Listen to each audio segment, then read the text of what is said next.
Hey, welcome to the show. Let's call it that for now. So on today's show, we have some pretty interesting topics. I think we'll talk about aliens. How exactly that conversation goes uh, remains to be seen, like many other things related to aliens. And we'll talk about vacation anxiety. There's a recent story I read about people going on vacation and who are worried about how that might affect their job. So we'll talk about that. I might have some unexpected sympathy for some of that. If we get to it later, we also might talk about a story where a teacher was fired from a Christian school for attending a drag show. But before we get to our top story, I'll introduce my co-host. We have 5 people today, so it is very much a collective. I'm here with Nicholas Krusek. You will be able to watch. He is of course a co-host, a regular co-host of the Daily Objective, and you'll be able to watch his Ocon talk, his Ocon debut. Soon on YouTube. He gave a talk about Wagner. That was the opening talk, right, of the conference. I'm also here with Michael Leibowitz. This is his 3rd appearance ever on the channel, and also his 3rd appearance within a week. So we are happy to have him back, and you'll get to see a lot more of him in the future, and you can see even more of him on his podcast, The Rational Egoist. First time, I think, on the channel at all, right, Morgan? Yeah. Morgan Carter, content manager at the Ayn Rand Center UK. He is the people who know him are the people on this show because they get emails from him. And yeah, there are many emails going around because this is a complicated show to put together, but I think it's worth it. And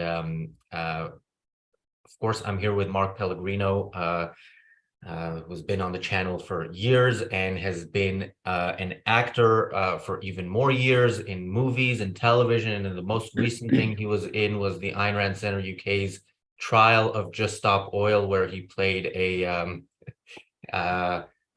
witness for the prosecution. Hey, you were hilarious. I got to say, I had to turn off my camera because I was laughing so hard. Yeah, I played, for people who don't know, I played a Just Stop Oil activist, let's call it that. And you can watch that if you become a member of the Ayn Rand Center UK at the platinum level or above. That is, the mock trials are for platinum level members only. And I think the jury session on that is this Saturday. So if you join, and you can watch the trial and then join the session on Saturday. All right, let's get to our main topic. I guess we kind of, with the title, we have 2 main topics, which are the title was tongue-in-cheek, but it was the climate catastrophe or aliens. Who is what is it? Which will arrive first? So let's start with the climate catastrophe. Is it here, Morgan? Well, this is one of the subjects where I have to hold my hands up and say that I'm pig ignorant on any facts to do with climate change. I haven't read Alex Epstein's works, which I know is heresy for an objectivist. However, I think probably like the rest of you guys, the first thing that stands out about this story is the fact that they call it global boiling. Now, although in Edinburgh last year, it did reach 31 degrees, which is mental for Scotland. I live in Edinburgh. I have to say that the idea that the globe is boiling seems to me like a vast instance of catastrophizing. It seems like people are emphasizing to try and support another agenda, which may sound a bit cynical, but that's what it seems like to me. Yeah, when you say 31 degrees, you mean Celsius, just for our American audience. Yeah, for Scotland, that's an all-time record. Yeah.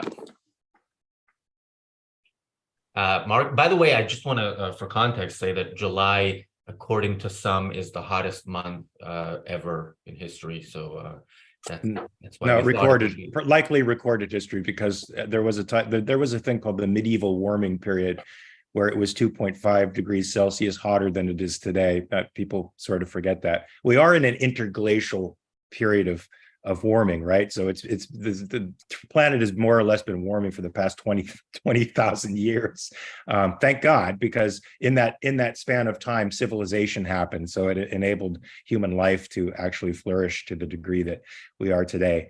Is a climate catastrophe upon us? No, it is not. The earth will not die, but we can die if we don't get out of this eco-statist mentality where we think these technocrats in large bureaucracies can somehow manage our way through a climate issue and likely make things worse by seeding the atmosphere with particulate matter like they want to do in order to block the sun.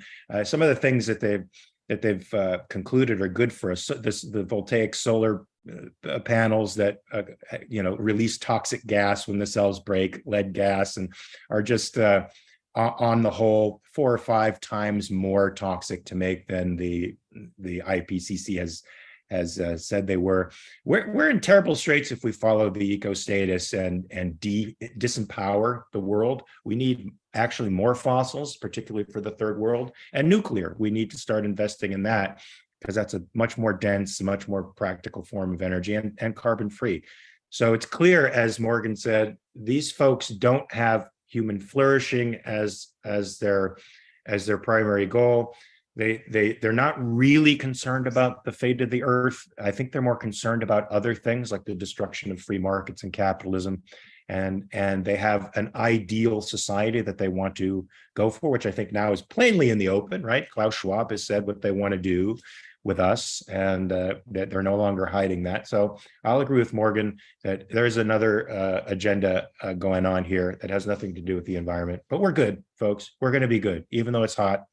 Hey, but have you ever noticed there, Razi, when the right says, "Oh, look at the snow! Look at the snow," and you're talking about global warming, and the left says weather isn't climate. And now that we've had some hot weather for the past month, suddenly weather is climate. All right. So I love the way they bait and switch all the time. Yeah, I was in New York last Christmas when it was like the coldest Christmas in I don't know how many decades, and yeah, I don't remember hearing much back then from climate catastrophists. Even though, Mark, when I hear you talk, I kind of am still inclined to argue, the environmentalist side from I still have it in me from Saturday. I'm a method actor, so I'm still in the role, but I'm not going to do that. Oh God, you should. Well, that's why people should become platinum members. That's the only way you get to see me as an environmentalist. Nicholas. Well, here in Vancouver, it's pretty mild at the moment. We had a little hot spell in May, which is unusual, but since then, it's been pretty decent. In preparing for this episode, I looked up a pretty recent article by Alex Epstein. I think it was just published 3 days ago. I encourage you to look it up. It's called "The Myth of an Overheated Planet" by Alex Epstein. And he makes an interesting point that he says that even today, on various continents, deaths from cold are far more prevalent than deaths from heat, on an order of magnitude of 5 times to 15 times as many deaths in any given year from cold temperatures compared to hot temperatures. Even in countries that we typically think of as hot countries, like India, people are much more likely to die of cold than they are to die of heat. Where do you hear this being reported anywhere in the mass media or by any of our political leaders? Absolutely nowhere. Now, if you expect people to be reporting honestly and diligently on climate-related deaths, weather-related deaths, you think they'd be giving equal attention to deaths from cold temperatures and deaths from warm temperatures. But clearly, the discussion is being slanted in one particular direction. Do look up Alex's article. It has a lot of great statistics and a lot of great facts, not only about this, but also comparing some of the charts that are out there and some of these claims that the Earth is, we've set a new record. As Mark pointed out, these temperature readings we've only been keeping track of the temperature for a few hundred years, during which the Earth has been slowly warming. So yeah, of course, every year we're going to set some sort of temperature, but the point is, the warming is on the grand scheme of things, it's fairly mild and manageable. Yeah, and Alex's essay is linked in the live chat and will be in the description as well. Michael. Well, I think that Alex Epstein makes an excellent case for why we shouldn't be concerned about global warming or climate change or whatever we're going to call it. I myself am very skeptical anytime environmentalists come out and makes doomsday predictions. That started for me when I read Julian Simon about 20 years ago, and he demonstrated that over and over and over again, their claims were wrong. However, that doesn't mean that they're always going to be wrong. They could be right, so I can't just dismiss them out of hand. One of the things that kind of concerns me in these discussions is there's 5 of us on this panel, and when we thought global warming, immediately, I'm sure each of us thought, oh, Alex Epstein. That concerns me because I don't want to get into a position where I search out the guy who's going to comport with the position that I already hold. That doesn't mean he's wrong. I happen to think he's right. I just think that it's important to have a debate about it and actually think about it. And what I'm wondering, really, what I always think about when I think environmental claims is this. The purpose of government, in my view, and I believe all of your view, is to protect rights. If somebody were to shoot me, it'd be a clear violation of rights. If somebody were to spray a toxin onto my property, it would be a clear violation of rights.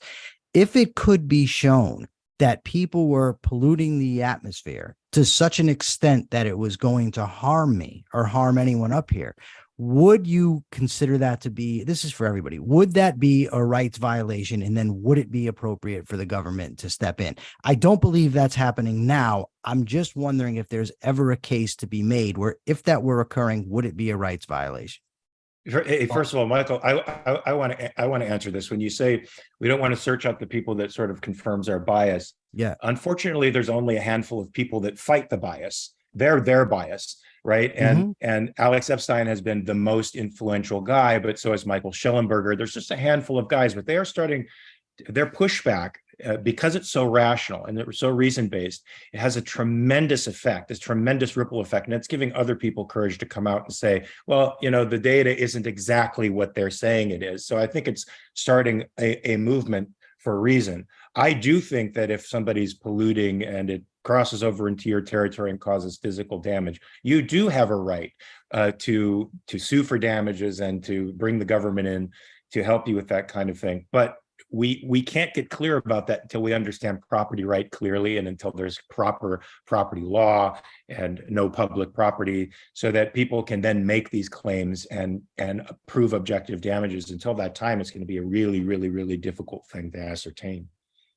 Yeah, and I think Alex, I think it's in the moral case for fossil fuels where he talks about what if, you know, the worst case scenario scenarios that we hear are right, and I think he makes the point that the solution to that will be the use of more energy, you know, in making sure that we're prepared for that.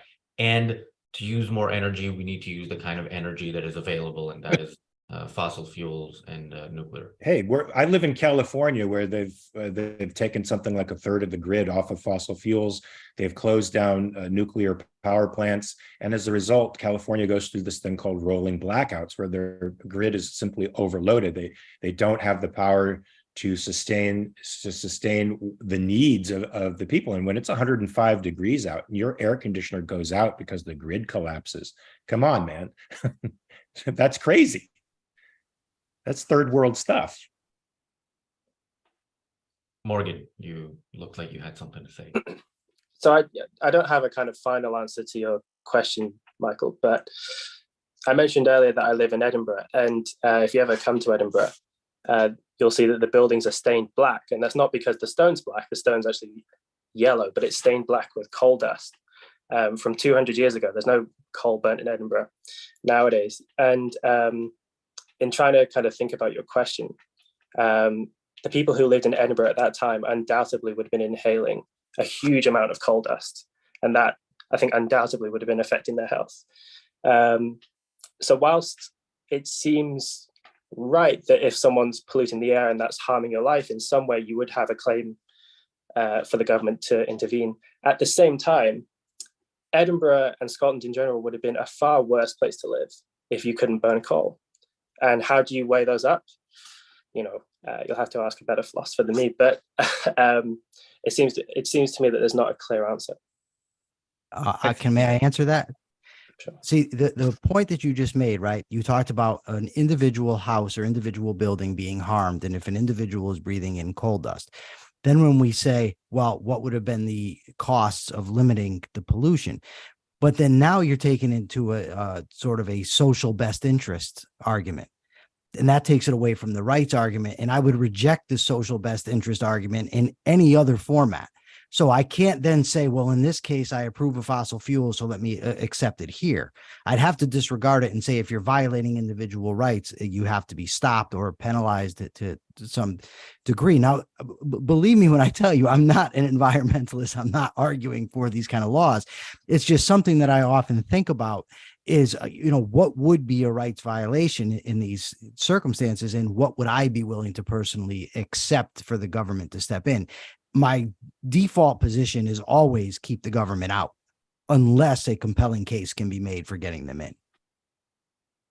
Yeah, and I think it would have to be with.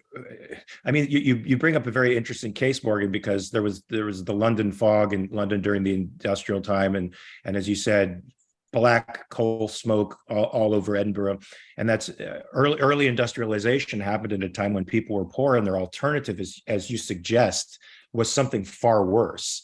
And so nowadays, when we're so much more advanced, I think it's clearer to make cases of individual harm from companies that are negligent. Since we know so much more about the way these things work, you can probably pin negligence on companies more than you could back then, when it was just merely a matter of coal or die, literally. Now it's not that anymore. So I think we can get more nuanced in perhaps the way in which we look at property, and start making laws that reflect that nuance. Nicholas, any additional thoughts? And there's one other thing I wanted to bring up on this topic. Not on this topic, no. So I was just reading right before the show an article in The Guardian titled Sunak's new oil and gas licenses are, quote, moral and economic madness. Rishi Sunak is the Prime Minister of the United Kingdom. This quote is of Antonio Gutierrez, the United Nations Secretary General. So one of the interesting things in this Guardian article, again, this is not an opinion piece, is there's a paragraph that says Grant Shapps, the Energy Security and Net Zero Secretary, this is a role in government, said, quote, new oil and gas licenses will drive forward our energy independence and our economy for generations, safeguarding energy bills for British families.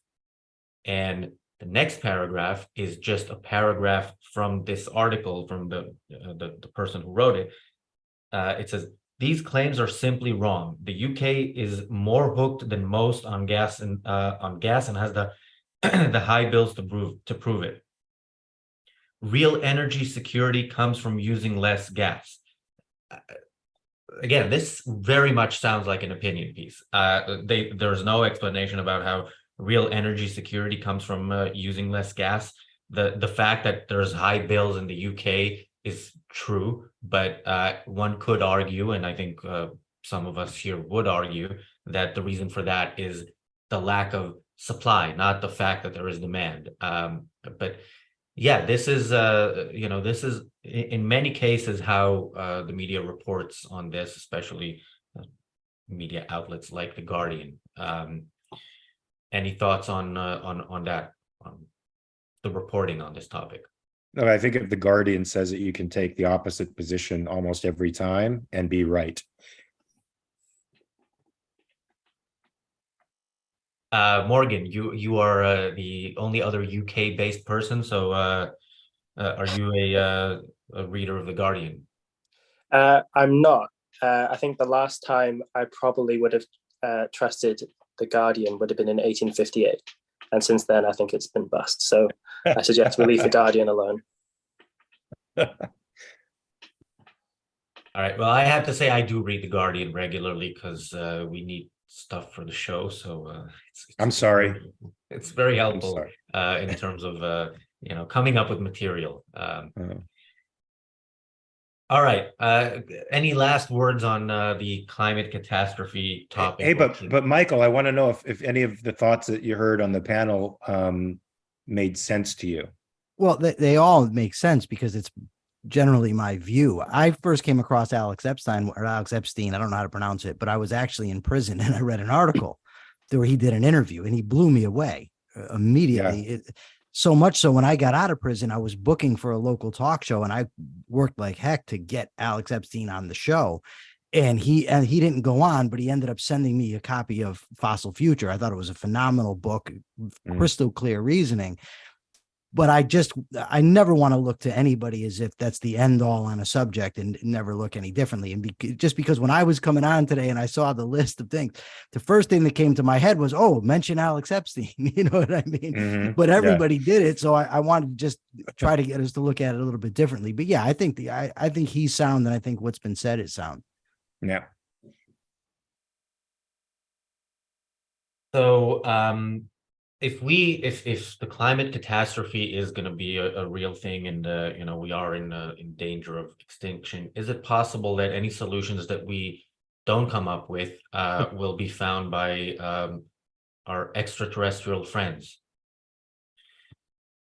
Maybe I should write these segues rather than come up with them on the fly. But anyway, yeah. So now there was there was this whistleblower like a month ago or so, or a couple of months ago, who said that the government is hiding was it parts of spaceships, parts of alien what was it, biological material, and now there's going to be a congressional hearing on the topic. Actually, let's leave it at that. I'll have more to say. But any thoughts on the alien issue? And is this if that sounded suspiciously like the plot of Independence Day, it's probably because it was, and that guy saw it too many times. They say in the Middle Ages, entire villages would be overcome with like religious madness and would go insane for periods of time. I feel like our culture is in that sort of state now, where we're going through a sort of collective madness, and things like aliens and UFOs are starting to capture the imagination. Conspiracy theories are all over the place, and people are just picking up the madness from the mysticism vibe that's everywhere, right? So we're the left is losing their connection with the world and science and reason and identity, and the right is going in their crazy direction. Everybody's now believes in aliens and UFOs among us, lizard people. I mean, it's insane.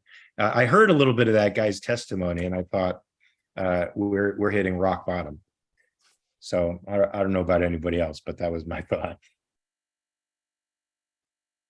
Michael, thoughts on this?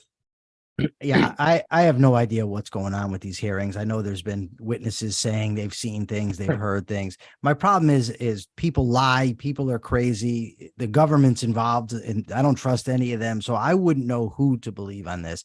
I'm inclined to think it's a lot of anthropomorphism, because it's amazing to me how similar to us these species from outer space are. I mean, the other species on this planet aren't very similar to us. So to think that, millions and millions and millions of miles away, there's going to be this species who wants to conquer, investigate, explore, just as we do, and they happen to come here, I'm very skeptical. But one thing I will say is there was a part of the question that was sent to me. It says, is the claim that there could be alien life on other planets arbitrary? And it said that there's an argument that says it's arbitrary. I don't think by that reasoning, any hypothesis is arbitrary. If I say, look, based on odds, given the sheer size and scope of the universe, that there's likely to be some form of life on another planet, it doesn't even have to be intelligent, but it could be something, and well, that's an arbitrary claim. If I were to say, I happen to know there's life on Venus, that would be an arbitrary claim. But to say there's probably life somewhere else, I don't think that's arbitrary at all. Agreed. I think there is life somewhere else. There's a high probability that it exists somewhere else. Yeah. Oh, wow. All right. I was going to do one round of everybody and then bring up this issue. But by the way, Morgan, Oh, I ruined it. I'm sorry. I have to say, Morgan, you phrased it wrong in the email. So I'm gonna bring it up, but anything not on the which category it belongs in, either from Morgan or Nicholas. Any thoughts on this? Actually, I think yeah. the reason for the disagreement on this subject is we haven't really clarified exactly what we're saying. Now, if somebody makes the statement, there is life on other planets, undoubtedly that's an arbitrary claim. In order for something to be in order for something to be possible or probable, not only must there be no contradictory evidence, but there has to be at least some evidence to suggest that it could be true. So to that extent, So Razi, I agree with you. since we are on this topic, yeah, the exact argument, which started in I think it was October or November of 2020 and has been going on ever since, is in which of Peikoff's categories of certain, probable, possible, or arbitrary would you put the statement extraterrestrial life exists? So that statement, and this was my argument back then, and still is now, is that statement is arbitrary because there is no evidence for the existence of life anywhere else. And actually, we had a discussion. So ARCUK members in London yesterday got to have a nice afternoon with Nikos and Ben Bayer, both of whom are in town. And of course, I brought up this question, and yeah, it still is very much a topic that we're going to continue to debate. But one thing that Natan, who watches this channel and has been on it as well, brought up with me is that there's a difference between putting it in one of these categories epistemologically, where you would need for there to be evidence for it to be at least at possible, if not higher than that, and considering the question metaphysically. So I would not put it in the category of metaphysically impossible, which I would, for example, the idea of the existence of God. But and I also think studying it is something that's worthwhile, because hopefully it's something, at least if there are planets that where life can exist, then even if there is no life there, human life could exist there in the future. So yeah, Morgan, I will go to you first on this. Well, I'm not an epistemologist. I mean, and this is where I would probably want to refer to someone like Ben Bayer or Nikos or Harry Binswanger. But what I'll briefly say about whether it's arbitrary is the way I would try and think about it is, if there are some facts that we have established from which we can make a valid inference about the existence of alien life in some kind of way, then it would surely have to be at least possible. And then the question is, are there any such facts, and can we make an inference from them about alien life? That's all I would have to say. As to the broader issue of the testimony in front of Congress, what really confuses me about this is that the claims that are being made aren't claims that are any different from the ones that have been made for the past 60 years, 70 years. Mm-hmm. The government has alien bodies. They're keeping them a secret from us. There are UFOs out there. There's this guy going in front of a committee, and they say, was anybody murdered to hide up the aliens? And he sort of very suspiciously and auspiciously says, I can't answer that, suggesting that there really is. And what is it that's different about it this time that's making everyone so excited? Like, people are freaking out on Twitter about it, or X, as I suppose we should call it. It is completely beyond me as far as this particular. Is this guy supposed to be some high level dude? It's not just some arbitrary citizen getting up there, right? Isn't it some guy a whistleblower? Yeah. So yeah, it is a whistleblower. I felt immediately a little bit dubious that he was considered a whistleblower, because whistleblowers tend to have, at least the way I would think about them, is they have some real evidence about abuses or something that's going on. And so far as I can see, this guy is claiming that there are, but he hasn't really got anything. And when it comes to aliens, because there are so many kind of bullshit claims out there about aliens, immediately my kind of standard for even entertaining claims by people is, I think, probably a lot higher than it would be for any other ordinary claim. But yeah, this guy supposedly was in some kind of high up governmental position. But then again, when you hear people make these claims normally, you can find people who have worked in the government, who have apparently been around Area 51, and who are making kind of these extraordinary claims based on very little. So I still don't see what's special about this time that's making people really interested and really feel like there's something worthwhile going on. I think what may be special is that the whole society is irrational. And people have too much time on their hands. Look, I went through a UFO phase where I read every book on the subject I could get my hands on. I was 10 years old. And at the time, it seemed, there were lots of stories about people who'd claimed to have seen UFOs, claimed to have seen the wreckages or the bodies of aliens, people who'd claimed to be abducted by aliens. Looking back on it now, I can see it was all arbitrary claims. I won't believe anything until I actually see the evidence. Show me a fragment of a spacecraft, show me an alien body, and I'll believe it. Until then, no. Yeah, and UFOs are kind of a cop-out, like climate change. The climate changes, and some things fly around that you can't identify.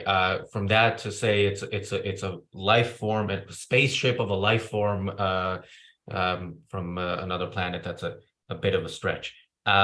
We had a couple of super chats. We had a super chat from Ashley Shrugged on the previous topic. She said, my lunchtime walk was spicy, but I think we're okay. And then we had a super chat from Megan, who said, I was part of the NASA Mars Sample Return Sterilization Working Group.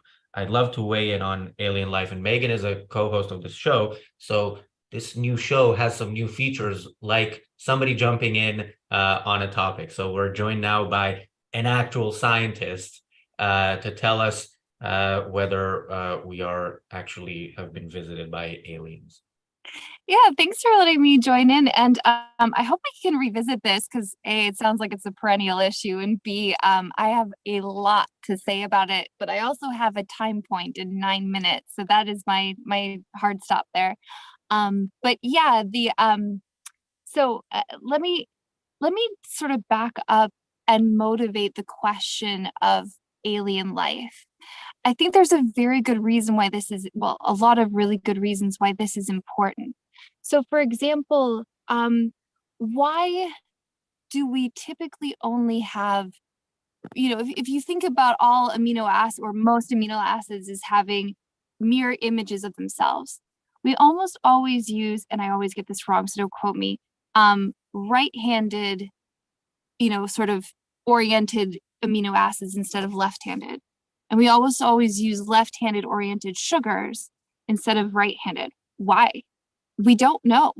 Why is it that bacteria are almost always the cause of microbial diseases, but archaea, which are also single-celled organisms, of which there are thousands of species at least, almost never do cause disease?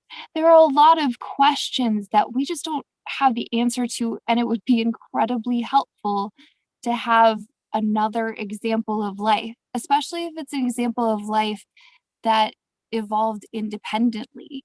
So as to the question of whether it's arbitrary, I will offer this as evidence. There are a lot of outstanding questions as to how life evolved on this planet. We do know that it seemed to happen really fast. We have fossils of life that we're pretty confident are about 3.9-ish billion years old, which means that it was not a long span of time between when the planet cooled and was no longer molten to when life appeared. Now, maybe the chemical and geological circumstances were such that it was really auspicious. But whatever happened, and there's still a lot of research into what happened and where it happened and how it happened, it happened fast. And all life today appears to have descended from a single, what's called a last universal common ancestor. A single cell made all of us. There may have been other cells that evolved, but they were pretty quickly taken over by that one, we call her Luca. So whatever happened worked really well and took over the entire planet to the best of our understanding. So then the question becomes, okay, if this is a biochemical process, is it a biochemical process that could have happened elsewhere? And the answer is yes, in as much as we understand that biochemical process. And there's a lot we don't understand. Does that clarify why I don't think the idea of life evolving independently on another celestial body, why I don't think that's arbitrary? It does quite a bit for me. I don't know. Me what too. about you? What about you? Hard cases, Razi and Nicholas. Razi, go ahead. Oh, you want, all right. So to some extent, some of it is scientific stuff that goes like over my head. But in terms of, again, in terms of, I still think what you're saying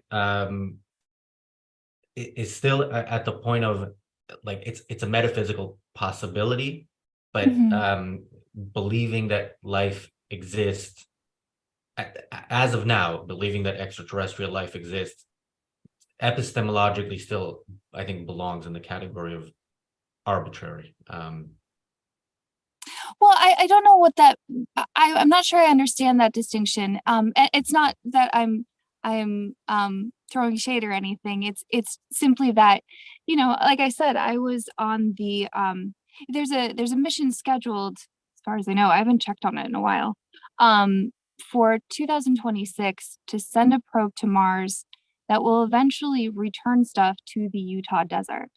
And by stuff, I mean drilled soil samples from Mars. Soil isn't the right word, regolith samples from Mars.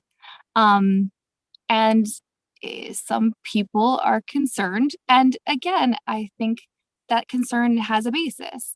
That if there is anything biological, and I don't necessarily mean living, that we need to be very careful with those samples. We don't want to contaminate it, and we don't want it to contaminate us. Yes. You know, so, and what are those reasons, right? We've seen tardigrades on the moon. I mean, it's pretty much a vacuum there, right? So it's, you know, every 14 days it's in full sunlight and all of the radiation, the gamma, the X-ray, the UV, the cosmic radiation. And then every other 14 days it is cold, like near zero, absolute zero cold. And yet these tardigrades are there. We've had the same problem with, well, I don't think it was a problem, but I worked with organisms that have been on the outside of the International Space Station for 18 months and are still viable.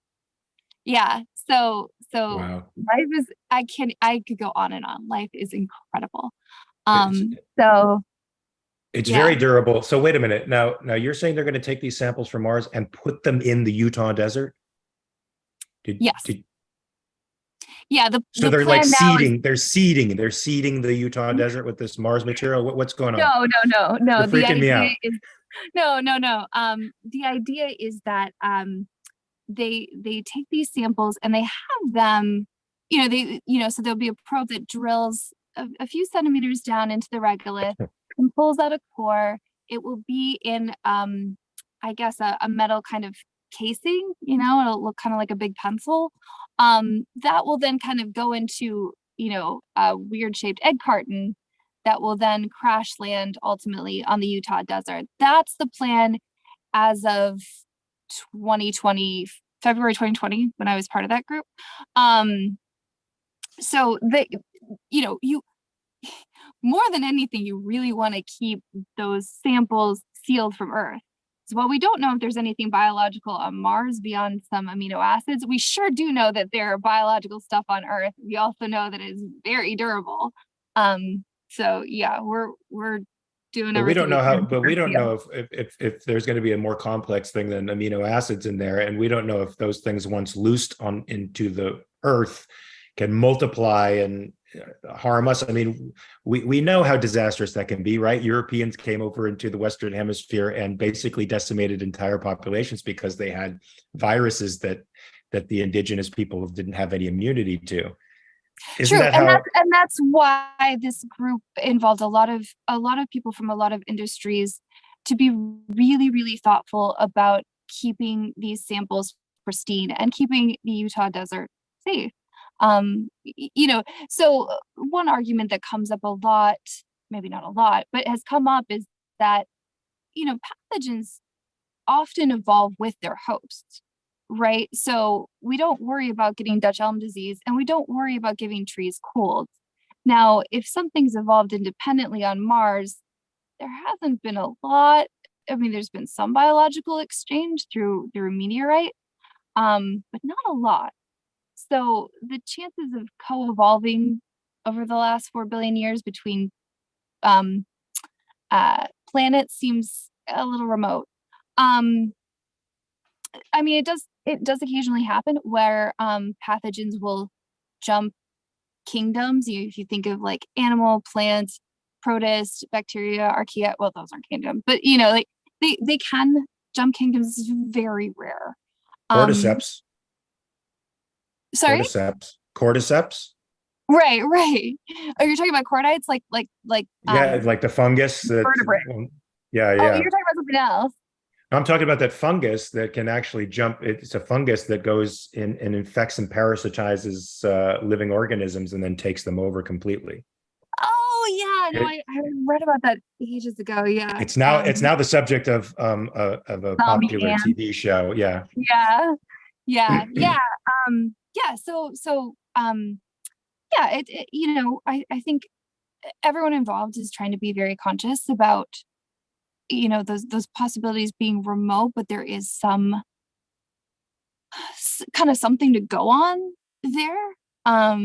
So yeah, so Razi, kind of kicking it back to you. I'm not, you know, I think these questions are really important. Is it arbitrary or not? Because, you know, we need guidance as to what we're doing with our space exploration, and there are real practical consequences for this question. So I'm gonna kick it back to you in terms of like what does it mean to say it's epistemologically arbitrary, and how do we use that idea when planning Mars missions, for example? So, well, Morgan said he's not an epistemologist. Maybe I should clarify that neither am I. And I have spoken to many objectivist philosophers about this question and asked them, and most of them disagree with me. I'm not going to name any names, but basically 2 of them agreed with me, and they both kind of qualified their agreement. So again, to my understanding, it means that you would need to have some evidence for the actual claim, not rather than you know, what we have at the moment. And in terms of exploring it.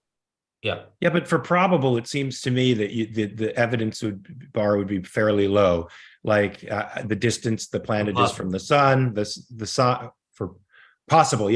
Sorry. So yeah, so for the evidence would be fairly low. It's within the life zone that scientists understand that a planet has to be from the sun, a similar type of sun, a similar size and type of planet, the existence of water, stuff like that. There has to be these various phenomena, but once you can sort of pinpoint those phenomena as existing, and I think they have for several planetary systems, then you can say, the possibility exists for that to be there. It's not probable, but it's possible. Clarify what we're talking about here. If we want to evaluate the epistemological status of the statement, there is life on other planets, what would qualify as evidence? Presumably some actual organism. Yes. Yeah. For sure. And nobody's disputing the possibility of the existence of life, as Razi put it, the metaphysical possibility or scientific possibility. There's no evidence that we know of saying that there can't be life on other planets. What we're just evaluating is the epistemological status of the statement, there is life on other planets. And to evaluate, for that to be anything other than arbitrary, there would have to be some kind of positive evidence, a microbe, an organism of some kind. Yeah. And in terms of the Agreed. conditions for life, the conditions as we know it for life existing, yeah, I mean, my limited understanding of science, I'd say that's at least in the category of probable. And back to Megan's question about exploring, future Mars missions and beyond. I think there's a very good reason to do that, which is so that we have life, on other planets in the future. Human life, and I'm a big supporter of that. I would love to see it happen in my lifetime. I don't know how likely that is. But yeah, I also love the fact that we were talking about this topic. This is the beauty of live television. You start a show, you talk about a topic, kind of tongue in cheek, because some of the stuff that we are hearing sounds a bit out there. I know, Mark, you said this guy might be some high-ranking dude. I think he might just be high, but even if he is high-ranking, it's it's not. I don't know what he is. I just thought I heard something through the grapevine that he actually and he was a whistleblower, so he had some position that had access to knowledge. Yeah, and all sorts of people get into positions which we probably all be better off if they weren't there. So that's also a possibility in that case. But thanks, Megan, for joining us. If you are able, I know, Mark, you also have to leave soon, but if either of you or both of you are able to stay for our last topic, I don't think we're going to get to two topics because we have some. I'd really love to, and I hope we do circle back to this because there's so much more to say, and it's so fascinating. But yeah, thanks for having me on briefly. Yeah, thanks. Megan. And I believe you will be on later this week as well, right? Yeah. Cheers. Cool. Thanks. Bye. Let me quickly go through the super chats. Roland says life probable, conscious life possible, intelligent life, wouldn't bet on it. Is that for Congress or somebody made that joke already? There's not much intelligent life on this planet. Yeah. Present company, of course. All right, Mark, I see that you are leaving. Does that mean you don't have time to talk about the first topic? Correct. Yeah, I have an appointment, so I have to get to an appointment. Okay. All right. Thanks for joining us, and we'll see Great you seeing you guys. soon. Peace. Thank you. We also had super chats from Wes Stewart, from Kiana Pellegrino, from Jeff Bannister, and let's now quickly go to our last topic, which is vacation anxiety. So there was this article I read about how people, and now here also the situation I think in America is different from elsewhere. Whereas elsewhere, legally employers have to give paid vacation days to employees. In America, that doesn't exist. And I don't know if paid vacation is really much of a thing in the US. But people, when they do go on vacation, have this worry that life in their workplace will continue without them. They'll seem less necessary. So often people work while on vacation, and I mean, I understand that concern, and I think I sympathize with it. I think ultimately, it very much is an individual case, where how important is your job for you, your role in your job, what is it, how does it fit into your future plans, and so on. And it very much depends on the industry as well. So for example, if you're a teacher, public school, private school, whatever, everybody takes a vacation in July and August, so it's no big deal. But if you're a business owner, a CEO, where you're basically the one running the company, that's a very difficult situation, very different situation. Michael? As I read this article, it occurred to me, and it was unclear whether they were speaking of both kinds, but it seems like there's at least two ways this vacation anxiety could come about, right? One is I'm worried what my boss is going to think about me taking time off. So I'm anxious of his, valuation apprehension. I'm worried what he's going to think of me. But there's also the idea that I could be anxious about the fact that I'm not being productive, because that happens to me even when I'm, have nothing to do with work. If I'm supposed to be doing something, or if I not necessarily supposed to, but I'm just laying around, I'll start thinking, oh my God, I'm wasting time. Why aren't I doing something productive? There's got to be something I could do. And I get anxious. So I think that both types are real for sure. I mean, people can get anxious over pretty much anything if they want to, or I don't want to use the word want, but whatever they're inclined to worry about, they could end up getting anxious about. And I think it's definitely real. So when we initially had this as a topic, I read the article, and I'll echo basically what Michael and Nicholas have said, that if you're someone who's in a position of responsibility, I can completely see how taking a break could cause you to feel a bit of anxiety. Certainly I've met someone who was basically responsible for a whole hotel operating, and the idea of her taking a break, she was just worried the whole place was going to collapse without her. And so she would get a bit stressed and so on, and she took a break and actually everything was fine. I can see how that works, but after reading the article, I still felt a bit unclear about exactly what the idea was. And so I Googled it, and this was the list that came up straight away for what is covered under vacation anxiety. It's a combination of the fear of flying, the fear of crowds, the fear of crashing, which I think is a pretty rational fear actually compared to the rest of these, the fear of social interactions, the fear of guns, the fear of disease, the fear of the unknown, and the fear of being outside your comfort zone. So there was something really odd, I thought, about just this whole idea that went a bit beyond just the fear that the things which you're responsible for might decay in your absence. There seemed to be something really quite strange. It reminded me, I think this is from an episode of Friends. I don't know if you guys remember this. I think it was called like Parisophobia or something like that, which was the fear of spontaneously waking up in Paris or something like that. Just like this kind of nonsense travel fear. I don't know if it struck you guys that way, but that's how it seemed to me. Is it a travel fear, or is it specifically a fear of French people, which I think is not necessarily irrational? It was this idea that there is a kind of a phenomena of people being terrified that they'll wake up in Paris. I'm probably like misremembering or misformulating it, but there is this. I remember hearing this like a couple of times growing up, I think on Friends, this kind of bullshit idea. By the way, just to clarify, that was a joke. I know many in our audience are from France. Some of my best friends are French people, and we have French people involved in ARCUK. So, before I get canceled, Nicholas. Well, I was just going to say, Morgan, to the list that you just read out, the fear of flying, fear of crashing, fear of diseases, fear of that, as Rosie pointed out, that's fear of traveling. That's fear of that's not specifically fear of vacation or vacation anxiety. Vacation anxiety specifically, at least in my mind, it means taking time off work, taking time away from your career and business responsibilities and doing something else. Getting back to the other point that came up, where you're in a managerial position where you're the boss and you need to take vacation time. A lot of that depends on to what extent do you trust the people who are working under you?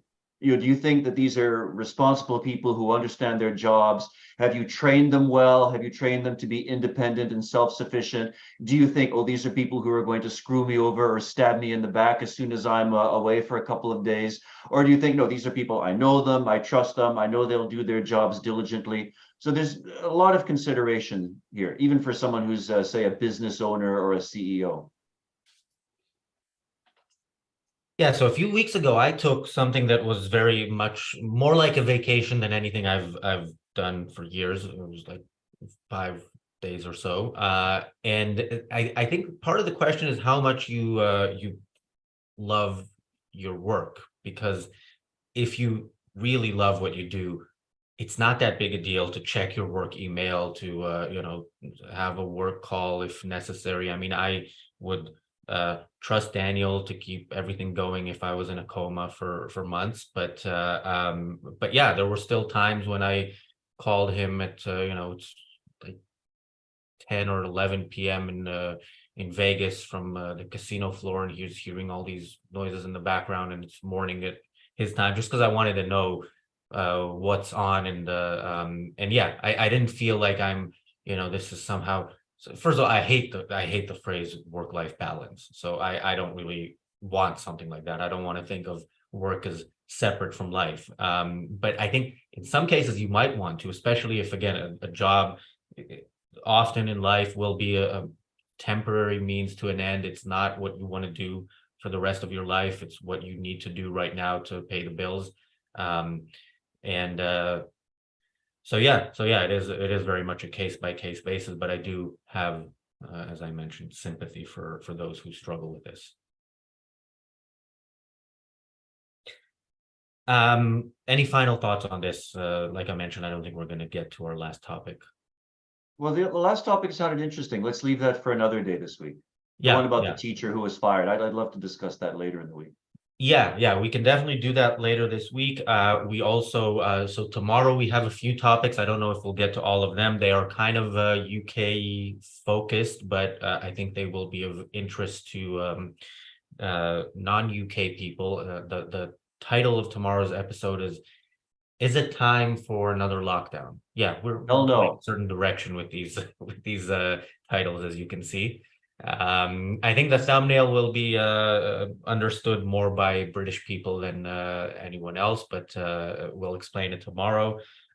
We have a few other UK related topics, the ultra low emission zone in London that has been approved and has been is happening. Basically, you will have to pay a lot of money if you own a car and want to drive it anywhere within this zone in London.